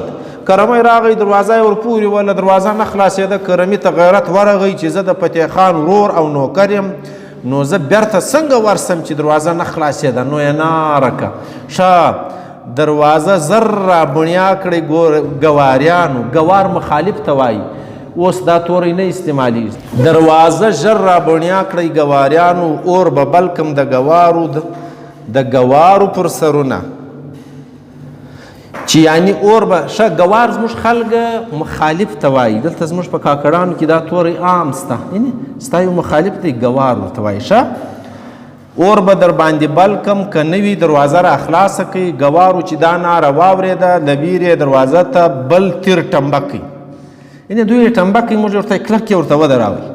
ښه یې محکم کوي چې دا څه بلا ده. خو کرمی ورته ولاړ دی دروازه نه ور خلاصوي. فتح خان پر بردل خان غږ وکوي چې ته ورسه د کرمي حال راړه.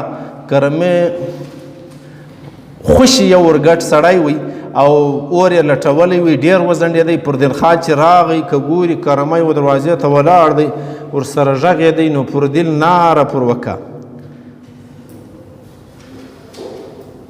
ښه دوی دلته لیکلي دي چې ګواریان یوه طایفه ده په مغولو کې خو دا مفهوم ماته سم نه ښکاره کېږي. ښه بڼیا معنا خلاصول تورې راوړي. ښه دروازې ته چوله ورکول هغه زموږ د چولې والا. ښه نو دا زموږ توری دی خو ګوار موږ دغه ته نه وایي د مغولو طایفه نه ده بلکې هر مخالف سړی په کاکړانو کې ګوار یعنې او چې په ګجرو به اور بلکو یا به کلا ته اور ورواچو دوی به د ویرې څخه ټمبه ورته کښېښوه. دا پلا بیا بیخي وویرېدل چې دا څه بلاوي دي او څه کوي. خیر خو کرمي و پردل خان و دروازې ته ولاړ دی دروازه څوک نه ور خلاصوي. فتح خان فکر وکړي چې دا څونه وځنډېدل په خپله پسې رارئیسو چې راغی ول کرمه یې ولې ورته ولاړې دروازه در خلاصوي که یا اوس نو کرمه یې ویلې یا نه یې را خلاصوي. فتح خان ورته ویل چې تا څه ورته ویلي دي غږ دې ورکړی دی که یا کرمي ویل هو غږ مې ورکړی دی ما داسې ورته وویل چې هغه خپل سوال و جواب یې ورته ووایه. وروسته فتح خان په خپله دروازې ته ورتېر سوی پر ګوارو یې غږ وکړي. ښایي په مغولو کې یو طایفه وي. ښه دروازه ژر را بڼیا که ګوارایه بڼیا. ښه مسافر یو بې ولاته خاصګي ټټوان مو ټپ دي درېدلي. ښه هی موږ چې پر سپاره یو هی ټټوان چې دي هی آسان چې دي هی وچ ولاړ دی یو ځای راکاستی. ښه خو ګواریانو دروازه نه که ور خلاصه. ګوارو خپل تر خپله سره وویل چې یو دوه کسه پر کلا ور وخېزو چې وګوري چې دا څنګه خلک دي. ګوار چې پر کلا راوختل چې کښته یې وکتل فتح خان یې ولیدی چې برتونه یې د لیرې سره کېدل. ښه او تر غوږو یې تېر کړي دا دی اوس فتح خان هم در ښکاره سو برتونه یې ښه غټ دي. ښه فتح خان د دې خوا غږ پر وکوي دروازه زر کې را خلاصه ګواریانو راپسې د زرغونو توتیانو سیل دی. ښه نجونه را سره دي یعنی دروازه را خلاصه کوي که نه وي یرغل مو پر دروړو په زور یې خلاصوو. هغه دوه کسه ګواریان په تاخت راکښته سو تاخت.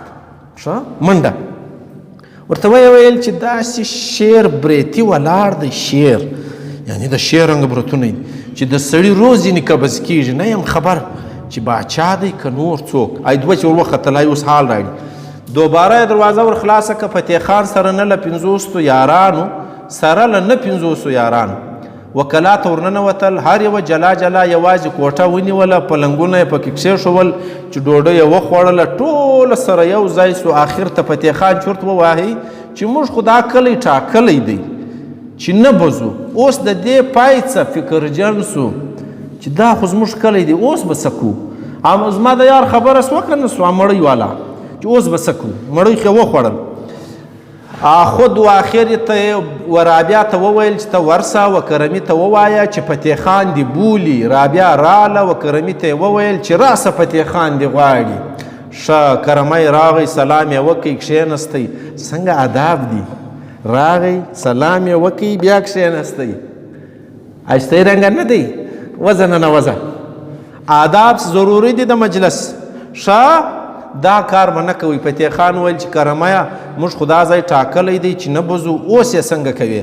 کرمي ورته وویل چې زه نه پوهېږم، ته یې په خپله بند تړه، ستا کار دی چې تاسو بند تړل، یعنې غم یې ته خوره. پخوا به اوبه را روانې نو بند ورته وتړئ چې اوبه نه راوړي. متل یې له هغه ځایه راواخیستی، دلته یې فټ کړي محاورتن، کار یې ځینې واخیستی. فتح خان کرمي ته وویل چې ته ورسه ګرد یاران راټول کړه چې سلاس ورسره وکړو. کرمی ولاړی پر دلخان د فتح خان اخښئ او نور یاران یې ټوله راوستل. فتح خان و یاران ته وویل چې دا به څنګه چې دا زموږ نیت او دا ګواریان مغول څنګه به یې کوو؟ ښه اوس تاسې یو شی یاد لرئ، مغول په 1859 کې له باچۍ څخه ختم سوي. ښه آخري باچا د دوی بهادر شاه ظفر و. په 1859 کې انګریزانو باچۍ ونیو. نو اوس دا د 1.5 سل کاله زاوښتي دي چې مغول نسته، نو د نقل زمانه له شکه وتلې شاته ولاړه. په دې پوهېږاستئ که نه پوهېږئ؟ نو دارنګه توري یا زمانې چې تاسو معلومواستئ په خپله وخت درکوي. ټولو یاران وویل چې خوښه ستا ده، هر ډول چې یې کوې زموږ در سره خوښه ده. بس فتح خان ورته وویل چې بانې او چم خم نه دی، په کار سهار ورته ووایه چې د کلا څخه ټول ګواریان ووځئ.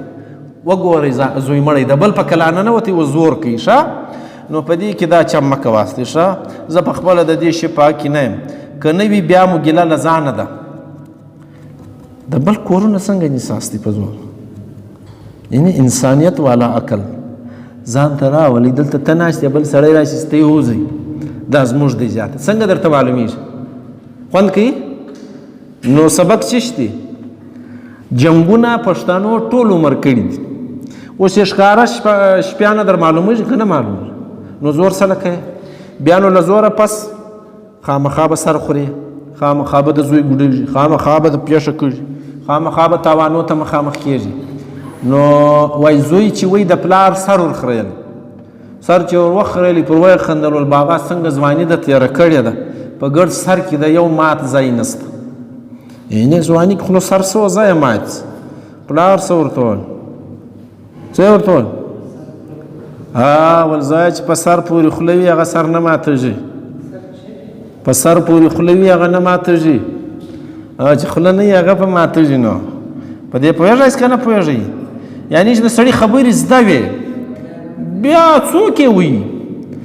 کوم سړي چې خبرې نه وې زده و لرګیان خو خلک هغه ته بندوي. پوهېږاستئ؟ نو اوس پلار شګی کړی دی که زوی شګی کړی دی؟ دا خبره یاد لرئ. خو شپه تېره سوه، سهار سو، کرمی راغی، ګواریانو ته یې وویل چې تاسې به چټک نن له کلا څخه وځئ. چټک توری څنګه خوند کوي؟ اوس خو چټک څه وایو نه، څه وایو؟ تیز، لږ را تیز شه. تیز کله د پښتو توری وي؟ ښه چټک ښه دی. موږ نازک تر سپي چټک دی، موږ اوګرې څټو دی راسي. داسې وایي تروریانې که نه وایي؟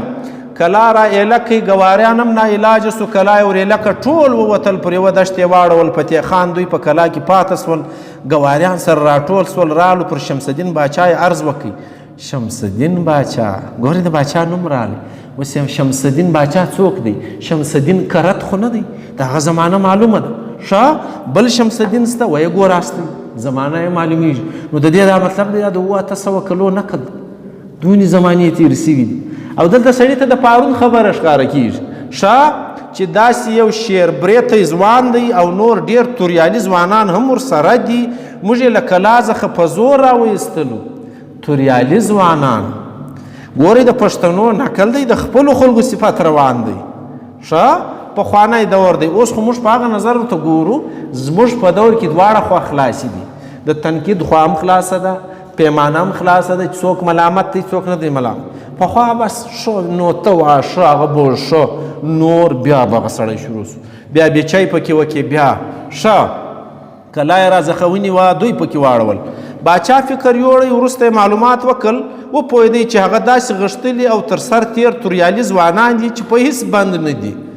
ښه نو باچا په فکر سوی چې د دې څخه به یوه لویه شخړه جوړه سي. نو یې ګواریانو ته وویل چې پرېږدئ مسافر دي، حق لري، تاسو ته به زه بل ځای درکړم.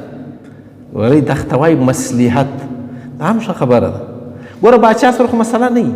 او یو بل شی یاد لرئ، د پښتنو په نقلونو کې باچا ډېر دی، د اردو په نقلونو کې باچا ډېر دی، د انګریزي په نقلونو کې باچا ډېر دی، فارسي په نقلونو کې باچا ډېر دی، د عربي په نقلونو کې باچا ډېر دی، د هندوانو په نقلونو کې باچا ډېر دی، بلکې د ټولو آرینو وجه باچا څه معنی؟ سهولتونه، آسایشونه، ښه د ښه ژوند طلب. نو دا خو یو له باچا سره نو خلک ځکه په دې نقلونو کې دا شی راړي.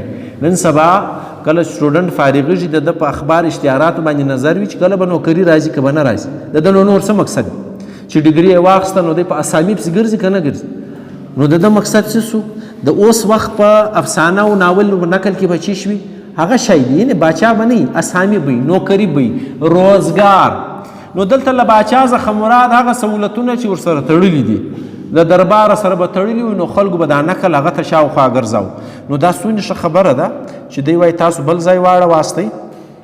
ګواریان هم راځي سو بل ځای ورکړي. ګواریانو ته یې وویل چې تاسې به د دوی ډوډۍ کوئ، پخلا کوئ به یې. څو شپې بعد ګواریانو د فتح خان دوی ډوډۍ وکوه ظالمه. یوه ورځ فتح خان دوی ډوډۍ وکړه، سره خوشحاله سول. یوه ورځ کرمي وه، ګواریانو ته وویل چې ستاسې څخه د کاله څو محصول او غم اخلي. محصول معنا ټیکس، 100 روپۍ د کال غه درځه اخلي. ګواریان وویل 2,000 روپۍ د کاله غم راځخه اخلي. غم دغه غم نه د مصیبت والا، بلکې غم ټیکس ته وایي. ګورئ دا په ډېر زاړه معنا دی. نو اوس په نقل کې دا موجود دی چې غم ټیکس ته وایي.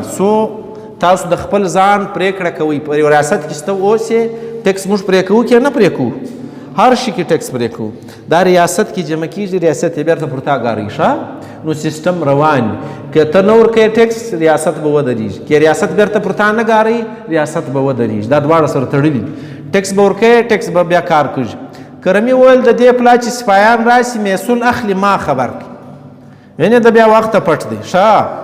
زه به هم ځینې خلاص کړم. دوی ول ښه دی. بله ورځ به فتح خان ته هم دغه ګواریان وویل چې زموږ او د دغه بل کلي سره بدي ده، هغه مهم سکتر ورونه دي. که ته دوی دونه را سره وکړې چې موږ او دغه کلی سره جوړ کړي. بدي مو ده.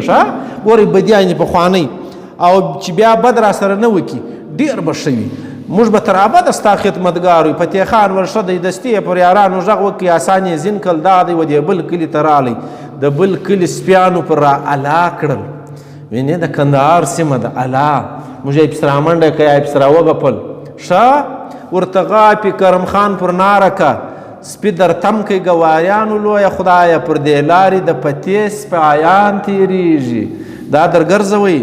نو خود ګواریان رالو، سپي یې وشړل چې دا میړونه دي، ډېر عزت یې وکړي. د هر یوه څخه جلا جلا آس ونیوئ. ټوله 15 سره یاران کښته سو. ګواریانو ډوډۍ ورته راړه. ډوډۍ چې یې وخوړه، فتح خان ورته وویل چې زموږ به یو ناز اخلئ، یعنې زموږ یو مطالبه دغه به منئ. ګواریان وویل پر غبل ګلیمو، پر دواړو سترګو، هر څه چې وایاست موږ یې منو. فتح خان ورته وویل چې ستاسې او د دې کلي خو سره بدي ده، نو موږ ټوله مرکه راغلي یو. تاسې به دوباره بیا بد نه سره کوئ، دوی ورسره قبوله که. ویل یې ښه دی. څنګه ښه روایت سوی. که څوک دا کارونه کوي نو ښه کار کوي. بدیانې ختمول پکار دي. دا نه د کښنۍ کښنۍ کرکې د ذهنونو څخه باسئ. دا بیا لوی لوی پیښې ځینې کېږي. نن سبا خو لوی سړي پر کښنیانو سره جنګېږي. د کور کښنیان یې جنګ کړی، جاته لوی صوباړ سره راوځي، سره ټکوي که نه سره ټکوي. نو بیا څومره تاوانونه وړي. ټکان پر له وکړي، زله ووایي په چړو زله ووایي مړه شي. که حال وکړې کښنیانو څه جنګ دی؟ د کښنیانو جنګ یو مرکه او یو ننواتې نه غواړي. 2 منټ ورته ګوره دی په خپله بیرته سره خوشحاله کېږي. نو ته څه کوې چې راوځي؟ دغه چې دا سره ووایي دا چې ورته ګوره ګوره ګوره، بله وار به منه وایي هغه کمزوری، کنې بیا زه پلار ته یم، بس راځه، هغه یې و بله وار د نه وه، بیرته سره خوشحاله. نو یې کله مرکې کولې، کله یې ملا او ملک راغږاوي. نو تاسو لویان مه پکې لوږئ. دا شی ضروري دی. وروسته فتح خان دوی را رخصت کړل. کرمي فکر وکړي که دغه ګواریان پر خپل قول ودرېدل خو ښه، او که ونه درېدل بیا یې بد ورسره وکړل، نو موږ به په موږ کې به څه پاتې. بیا چورت ډېر وي. کرمی ژوندی کرکټر دی. یا د دې خلکو عمري چاره پکار ده، داسې معمولي کیسه نه ده. نو خود کرمي د فتح خان په غلا د بېسدۍ دارو پیدا که. بېسده یعنې موږ یې بېسده سوی، له حاله ووتی. نو یې داسې دوا وخوړه چې له حاله وتلی دی. بېرته راغی و دې ګوارو ته یې وویل چې موږ او تاسې مجلس سره ونه کوي. یعنې فتح خان خو نسته، کرمی اوس بیا غم لري. راسئ چې د یو مسافرۍ چلم سره ډک کړو ویس کوو چلم ګډو ښه خو کرمي چلم ور ډک کوي دا دارو یې پکې واچول لنډه دا چې ټولو ګواریانو چلم وسکاوی ټوله بې سوده سول له حاله ووتل نشه سول ښه کرمي پر راولاړ سو ټول یې مړه کړ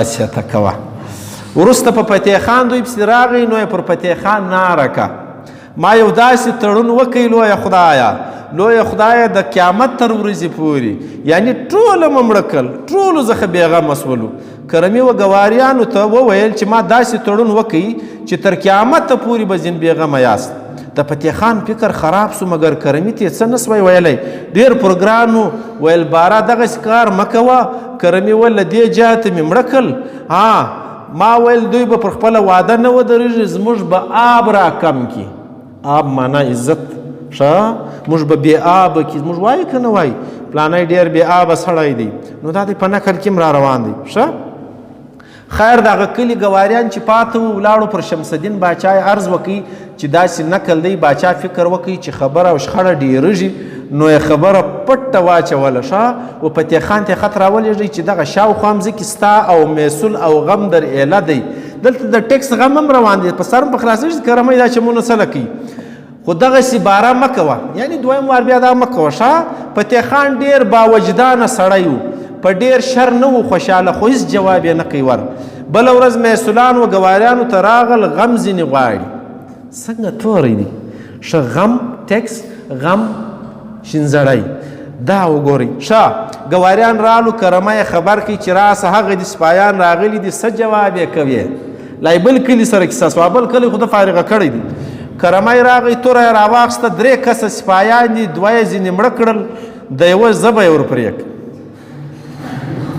کرمه نه دی یو غم نه یې نو یې ایله کوي هغه سپایه ولاړی و شمس الدین باچا ته یې ګوړهار دی نو خو زبه یې نسته ښه ګوړهار خو څه نسي ویلی باچا یې زبه هم په زبه نه پوهېږي چې څه وایي او څه سوي دي لنډه دا چې نور 3 کسه سپایان یې و ګواریانو ته د غم دپاره راولېږل سپایان چې راغو ګوارو بیا کرمۍ پسې خبر کوي کرمي بیا توره راواخیسته 2 یې ځینې مړه کړل او یو یې په طاق ځینې خلاص کوي راغی پر باچا یې ناره وکړه یوه منډه که ښه همت یې وکړي پښتانه یې کله کله منډه هم د میړه سړي کار دی ښه نو یو سړی چې غلوش کولی بیا یو چا ورته ویلي تا به منډه کوله ده ول دغه شال مو وخوړل ښه خو به پاته نه سوم چې راورسېدل دوري یو داسې باچا ناست دی لویه خدایه شمس الدین یې د نوکر پر ځای ولاړ دی هلته هم یو باچا دی څه په وکړو بد حال یې جوړ کړی دی باچا اریاني واخیستی چې دا څه نکل دی سپایي دا کیفیت او د هغه له مخه حال ټوله ورته وویلی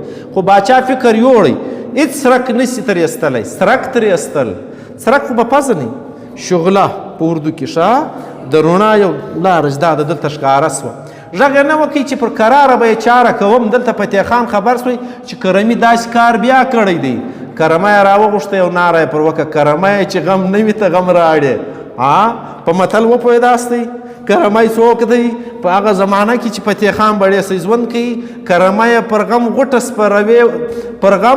سپرو واوړي یعنې داسې بدو بلاو ته ورسي هر ورځ د غم راخستی خو کرمي ته یې ډېر نصیحت وکړي چې بله پلا داسې مه کوه یوه ورځ د باچا خزانه تیریږي سره او سپین زر پر کچورو بار دي ګوار راغله کرم خان یې خبر کړي چې د باچا خزانه د تیریږي کرمي د فتح خان په پټه توره راواخیسته کرمۍ بیا خبر سوی ښه راغی د خزانې پر کاروان یې ناره وکړه دا کاروان د شمس الدین په طلا بار دی په سرو سپینو بار دی ښه دغه ټول د بړیسانو کوکو ښکار دی ښه بیا کاروانیانو په جواب کې بله ناره پر وکړه دا کاروان چې د شمس الدین په طلا بار دی دغه ټول د بړیسانو خون بها ده هغه جواب ورکوي خو کرمي توره پسې رالشته کړه ظالم لشته کول موږ وایو که نه وایو پلاني پر رالشته که پر آسن سوی ګوا هغه کسان چې د خزانې سره و مړه یې کړ ښه چا ځینې الا کړه کرمي کچرې راوستې ټوله یې زغم کړې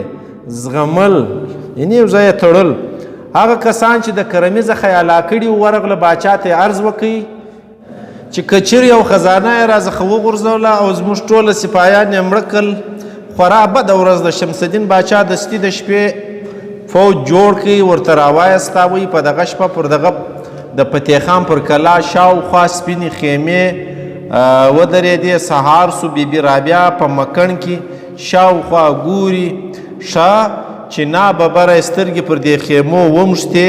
مکڼ یې څه ته ویلی دی؟ دربچه کړکۍ مکڼ. اوس کله ولی؟ اوس خو موږ کړکۍ ورته وایي، د بلې ژبې تورې استعمالو. دا شان زده کواستی دا ضروري دي چې ناببره سترګې په دې خیمو کې ومشتې. فکر یې وکړي چې دا خو د باچهي د جنگ سامان دی او هم د شمس الدین باچا دستي له بامه څخه راکښته سوه، راله پر فتح خان یې ناره که سر د سره پلنګ هس کړه، سر د سره پلنګ هس اچا سر د سره پلنګ هس کا. املا ټیک نه ده. سر د سره پلنګ هس کا. نن نجتی د شمس الدین کافر خیمې دي. فتح خان چې راکښېنست راغلی دی، د خپلو یارانو سره صلاح وکړه چې څنګه یې کوئ، تاسې جنګ کوئ که یا؟ ټول وویل چې موږ جنګ ورسره کوو. پښتانه دي. فتح خان هم حال ورکړي چې شمس الدین د جنگ ځای معلوم کا. خیر د جنگ ځای یې سره وټاکلی. فتح خان سره د نه 50 یارانو و جنگ ته راووتی. په ډیر شوق شپېته ځوانان د بسته لشکر په جنگ وروتل، په جنگ ورکښېوتل، په جنگ ورکښېوتل. یعنې زموږ خلک دا تورې اوس هم استعمال. د سپینو تورو خرپی دی. فتح خان برتونه تاو کړل، جنگ او دا تورو خوند ورکوي. ناره کښه چې پر ډال پتری وهي نامت یې جنگ دی. پتری خو پزه ناست دی. یو شی چې پریسي بیا چې شی ګنډې ټاکۍ سي نن سبا ورته وایي. دا ته زموږ خلک پتری وایي. او زموږ د زخم دپاره چې کومه ملهم پټي آجکل مرهم پټي کہا جاتا ہے، هغه ته پښتانه چې وایي کاکړان ورته یې میټ ورته وایي پټۍ ته. پخوا به میټ جوړاوي، ټوکر به راواخستی، څه دارو مارو بوټي موټي به سر کښېښول، د هر زخم خپل دارو بوټي بس دا به داسې پر ولګول، پر وبې هم شلول. دښتې میټ ویلی. اوس ملهم پټۍ ده. نو پښتو له موږه پاته سوې ده چې پر ډال پتری وهي نامت یې جنگ دی. راپسې د زرغونو توتیانو سیل دی. هلته مو هغه هم لغاړي دي. نو وایي هله 12 ورځې پرله پسې جنگ وکړي. څو 12 ورځې. آخر ته د شمس الدین لښکر ستړی سو. باچا حال و فتح خان ته ورکوي چې موږ او تاسې ستړي سولو، دا 4 شپې زموږ او ستاسې مهلت، بیا به سره ګورو. فتح خان هم ورسره خوښه که. خود په دغه شپه ماښام کور ته رالی. رابعه ګوري چې بری یې راوړی که نه راوړی. فتح خان دوی چې ورننوتل، رابعه پوښتنه ځینې وکړه. په پښتنو باندې بدیانې ښځې کوي. نازکه خډل واخه، زیاته ځنډ مه پکښې باس. په دې پوهېږاستئ نازک ورېندیار ولوره ته وایي. اوس خډل څوک دی؟ نو خډل بې میړه چې وروزلی دی. نو دا و خپل میړه پور اخیستلو ولوره ته څه وایي؟ نازکه خډل واخه، زیاته ځنډ مه پکښې باس. پوهېږئ که نه پوهېږئ؟ دا زنانې چې کور ته ورننوځي بیا دوی په غورونه درکوي. نو پښتنو به دوی د دوی له لاسه ډېرې کړي دي. ډېر ګایونه سته، ډېرې غاړې سته چې ښځه و سړي ته په غور ورکوي. رابعه ګوري چې بری یې راوړی دی که نه دی راوړی. پوښتنه یې ځینې وکړه چې بری مو راوړی که ماته؟ فتح خان ناره پر وکړه. رابعه تور دی لونګین سپین دی رخسار دی، د شپېتو بړي سوژغ پر هندوبار دی. پخوا به هندوستان ته هندوبار ویلی، په هندوانو بار وطن، اوس هندوستان وایي. یعنی شپېته سره ژوندي یو بری دی. خو څه سر دې ګرځوم 5مه ورځ بیا په تې سره له نورو یارانو و جنګ ته راووتل. کرۍ ورځ یې جنګ وکړي. یعنې پوره ورځ. څنګه ښه پښتو ده. آخر د پردل خان پر لاس د یوه دښمن توره برابر وسوه، په اوږه کې یې لاس ځینې پرې کړي. خو تر ماښامه یې جنګ وکړي. هر څو یې دښمنان وژلي وژلي به یې وي. خو ماښام کور ته چې راغی، رابعه چې ورته وکتل، د پردل خان یو لاس دی. نو یې پر فتح خان ناره که یک رنگ دی د فتح خان، که یک رنگ دی د فتح خان سپایان یک رنگ دی. دا پردل لالا می ولی خدای ولی په یو څنګ. څنګ خو نو یو پریسوي، څنګ ما پریسوي د جانانه اوس را ټک وه اسمان. هغه څنګ پرې کېدل معنا جلا کېدل. جدایي ښه دا بیا بله محاوره ده. لنډه دا چې شپه تېره سوه سهار بیا جنګ ته ټول راووتل، ګرده ورځ یې جنګ وکئ داسې د خرپ تور یې وولې چې د شمس الدین پر لښکر یې اور بل کړي.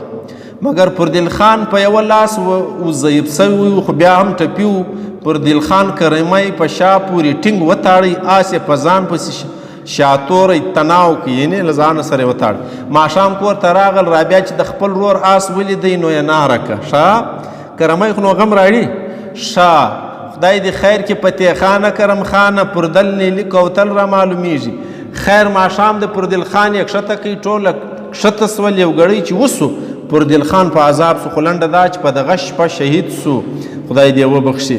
سهار بیبي رابعه وویل چې زه خپل مړی د باندې نه ښخوم، د دشمن ملک دی، دلې په کور کې پر خپل پلنګ ږدم، دوی هم ورسره خوښه کا.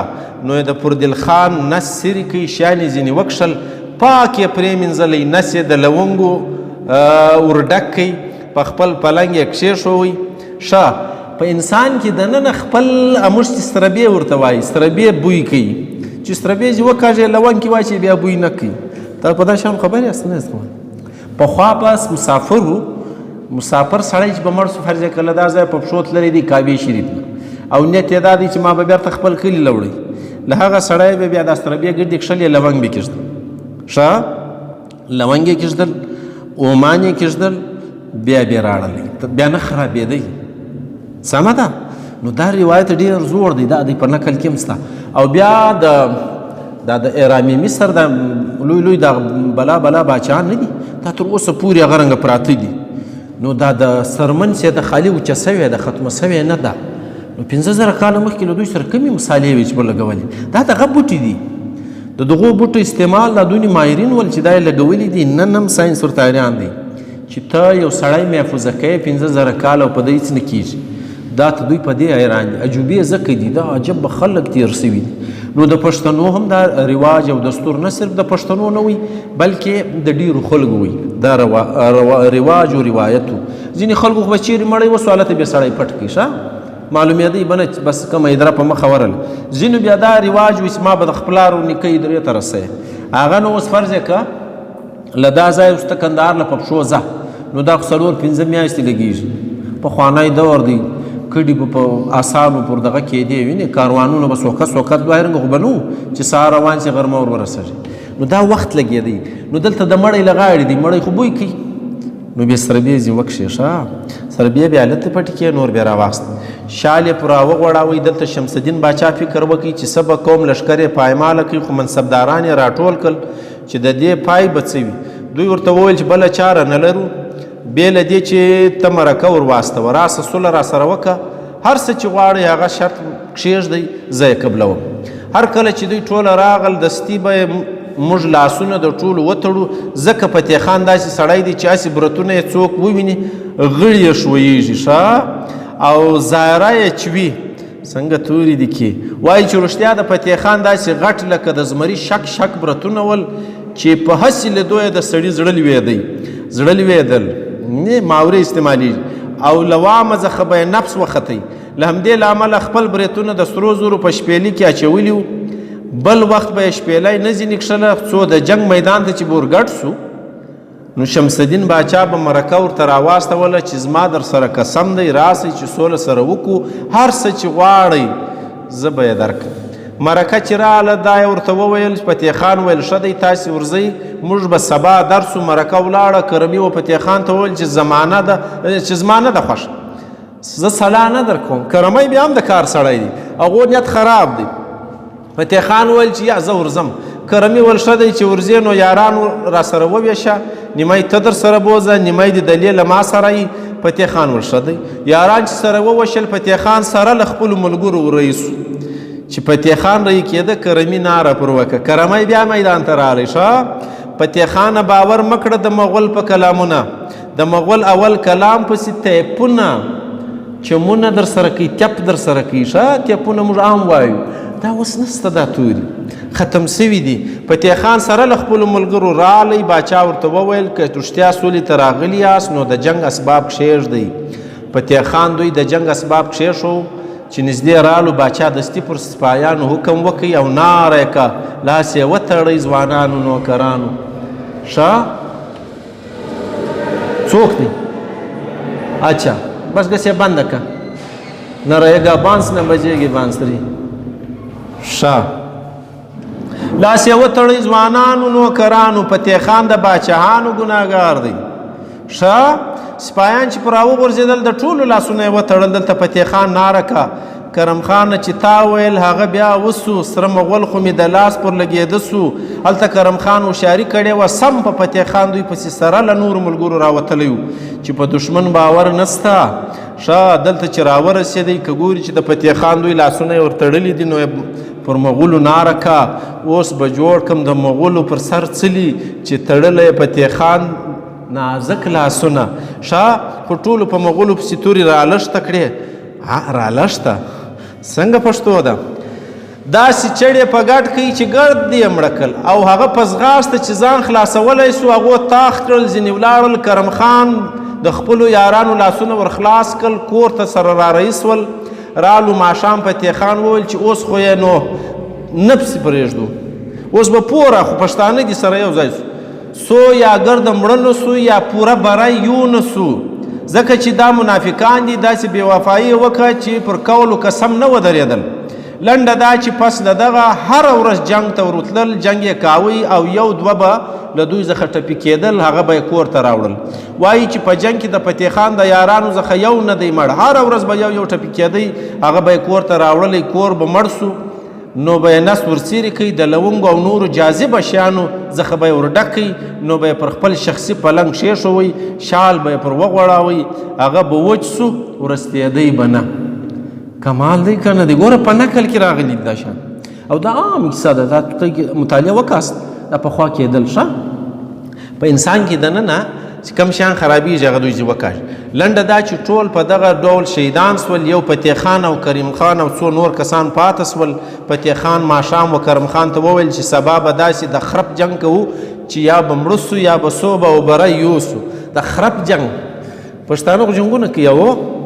ښه سهار چې د جنګ میدان ته راغل، فتح خان شپېلۍ د برېتو څخه وکښله، یعنې برېتونه یې تاو کړل، نو تورې یې پر سر هلښته کې د څو کسو مغولو سرونه یې پرې کړل. مغول بیخي ډېرو نه تمامېدل. نو فتح خان ناره که هندوستان مې د مچیو ګریبنی دی، هر څو چې یې وهم نه تمامیږي، د شپېتو بړي څو ورځ په ورځ کمای دی. ښه ګرینی دی که ګریبنی دی؟ داسې توری.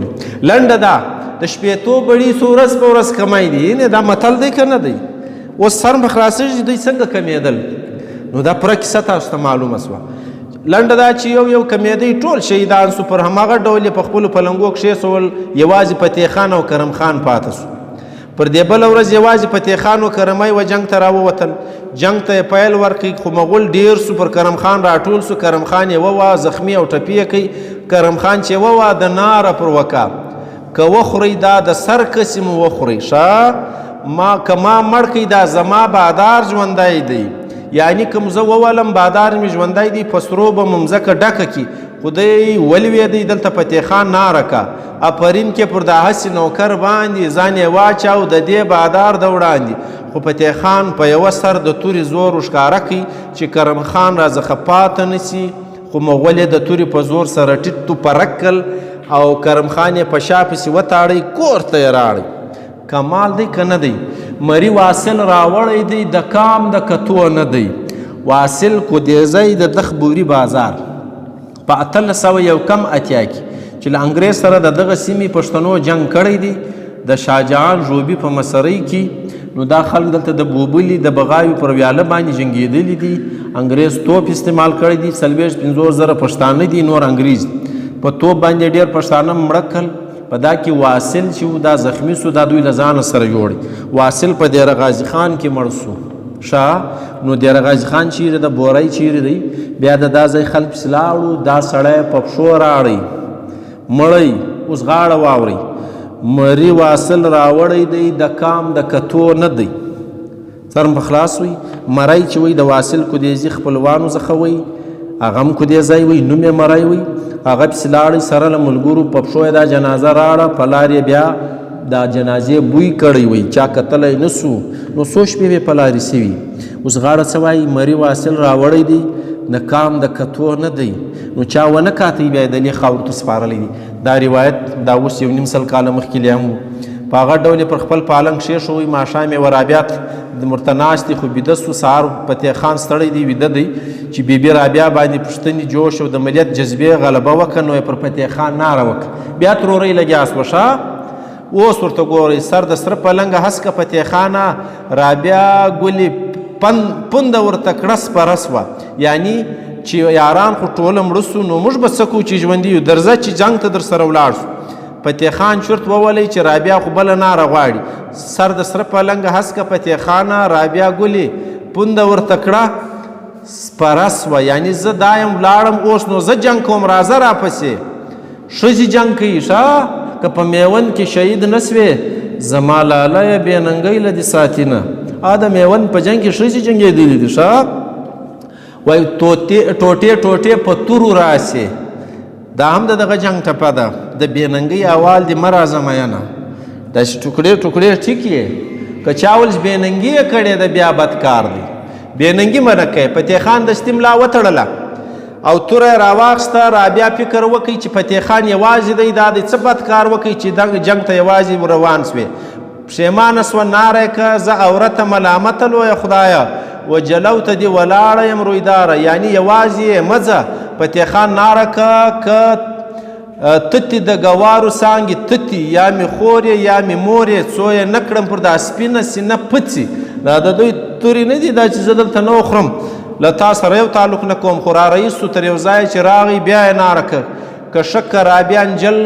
که لما شکه دا جنګیز غره دې مخې لره راوړي رابعه فکر وکړي چې زی نه پاتېږي ناره که فتح مې یار پر دل مې ورور دی څوک چې داسې یاران وخوري هغه انجل که ښایسته وي مخې تور دی ښه دا وینې مکفا غاړې را شروع شي رابعه ویل په ما کې نو څه پاته سول د شپېتو بړیزو څخه یو نسو را پاته خیر خو فتح لکه زمری یوازې د جنګ میدان ته راغلی له جوشه یې ناره که یو که بوټي هندوستان مې بوټي بوټي په سپیتانه خلاص نسی او په سپیتانه کې خلاص نسی اوس راواړوه د سپینو چړو موټي ښه دا راواړوه سپیتانه نه کو فتح خان دوی ورځي پرله پسې یوازې جنګ کوي ډېر یې مړه کړل ماښام کور ته راغی بله ورځ بیا جنګ ته ووتی یوازې دی د سپینو تورو خرپی دی فتح خان ته د بېکسۍ او یوازیتوب ارمان ودرېدی ناره یې که زموږ مرګ په سپینو تورو لویه خدایه اسلم خان بابا مې ولې ناخبر دی دوی خو په جنګ کې دی بیبي رابعه په کلا کې ده فکر وایي چې دا وار به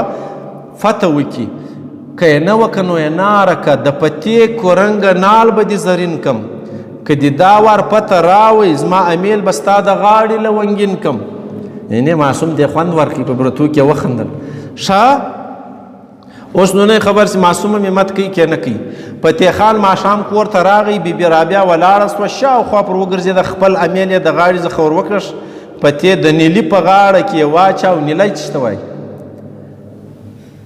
نیلی چې ته وایي ویدو فهم آس ته یې نیلی ویلی دی ښه خو شپه تېره سوه سهار فتح خان ته وطن ور په یاد سو ناره که پاخه دي لویه خدایه د کندهار انار پاخه دي اسلم خان بابا دې خوري پر ما ترخه دي هغه داسې یوه خبره نه ورسره منله اوس ور یادېږي ښه سهار بیا فتح خان جنګ ته ور ووتی ستړی هم و خو تر غرمې جنګ وکړي د ماشپین خوا ته ټپي سو خو دښمن یې په ځان نه کوي په مخې د کور پر خوا راونیو مخ رانیول یعنې را روان سو کور ته چې راورسېدی د کلا په میان کې غزار سوی په وینو کې لژندی یو ګړی بعد یې روح د خدای په رضا وسپارله شهید سو فتح خان هم شهید سو ښه بیا لاندې ورته لیکلي دي خدای پاک دې وبخښي نو نکل والا خدای رنګ غږېږي رابعه راله د دنه سیم سیري کوي پاک یې پرېوی د لونګ او نورو خوشبویي ور ډک کوي پر خپل پلنګ یې کښېښو د خپل سر شال یې پر وغوړاوی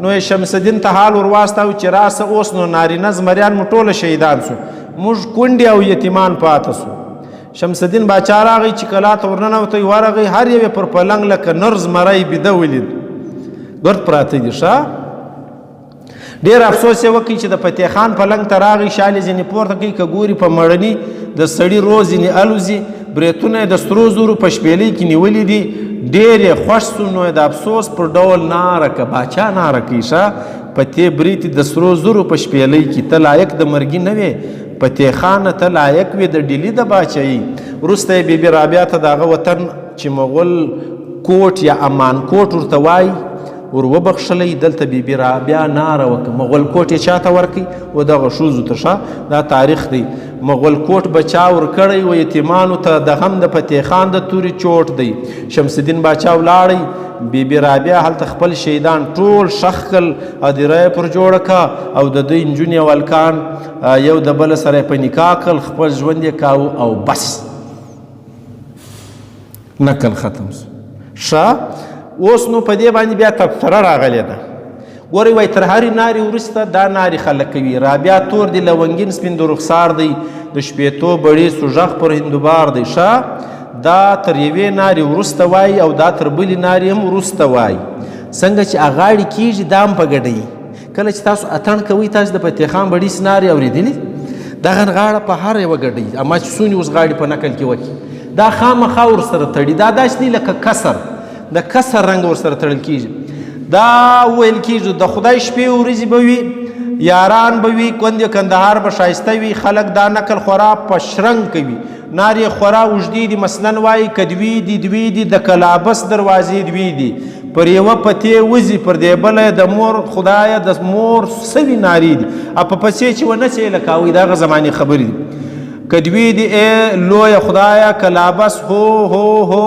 یو کدوی دی کلابس دروازې دوی دی ویني اتڼ دی خبره داسې داسې کوي فتح خان وځي هو هو پر دا بله د مور خدایه د مور سوي نارې کله چې تاسو اتڼ کوئ هیله هیله هیله ښه موږ هم وایي په روړمي ماښام راوختې سهیله په روړمي ماښام چې سهیل راوختی بیا موسم بدل سي یا دې له راستې ښه او پرون را سره وې نن به چیرې د شنو کوترو سیله اوس مو سر خلاص وی شنې کوترې کډې وکېښه او لاړې نو دی وایي په روړمي ماښام راوختې سهیله کله چې په روړمي ماښام سهیل راوخېږي خلک له خراسانه کډې راکوي یخ شروع سي نو په مځکه کې هر شی خوږ سي ونه خوږه سي خټکی خوږ سي انار خوږ سي په درختو کې هر شی خوږ سي زموږ خلک یې سهیل راختلی دی ګازره خوږه سي په دغه پوهېږئ که په دغه هم نه پوهېږئ نو دا سهیل ستوری دی سهیل ستوری دی خپل ټایمینګ دی پر دې باندې ما جلال لیکچر ورکړی دی ویې ګورئ پښتانه او د سهیل ستوری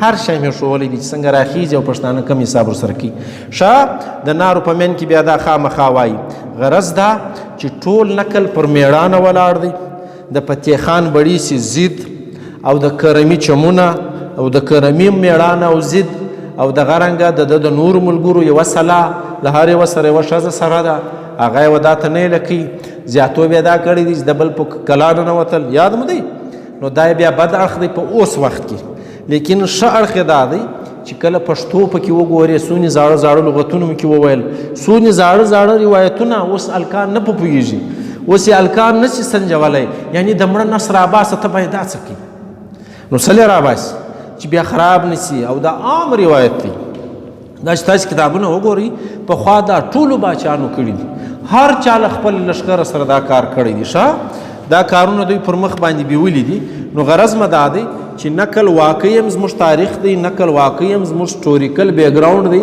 کله کله په دې کې موږ ته ډېر شیان په لاس راځي نو دارنګه اوس په دا نقل کې ډېر شیان په لاس راغل په دا کې کله بچا نقل اورېدلی شپېته بړیس د کیم خوا دي هغه غاړه بیا اورېدلی شپېته بړیس ورځ په ورځ کمی دي متل ځینې جوړ سوی اوس یې سر په خلاص و چې په جنګ کې یو مري راړي یې پټوي یې نه پر پلنګ یې ږدي نه زینکاږي خپل بوټي دغه وراچي چې خراب نسي نو د دې څه مطلب شو بیا چې مغول کوټ نومي سیمه ورکوي شمس الدین باچا ګرد دولت ته خاورو ته سپارېږي اوس دا څېړنه غواړي چې په مغول کوټ کې اداره ده آیا دلته شپېته بړیسې پټ دي آیا دا قبرونه اوس شته که نشته دا تحقیق غواړي که نه غواړي نو دا باید چې زموږ پښتانه وکړي مغول کوټ دا شی راپورته کړي چې په مغول کوټ کې پښتانه اداره چیرې وه شپېته بړیس چې لږ ریسرچ وکړي هر شی به په لاس درسي اوس که چیرې په دې نقل کې یو پوښتنه لرئ وایي کس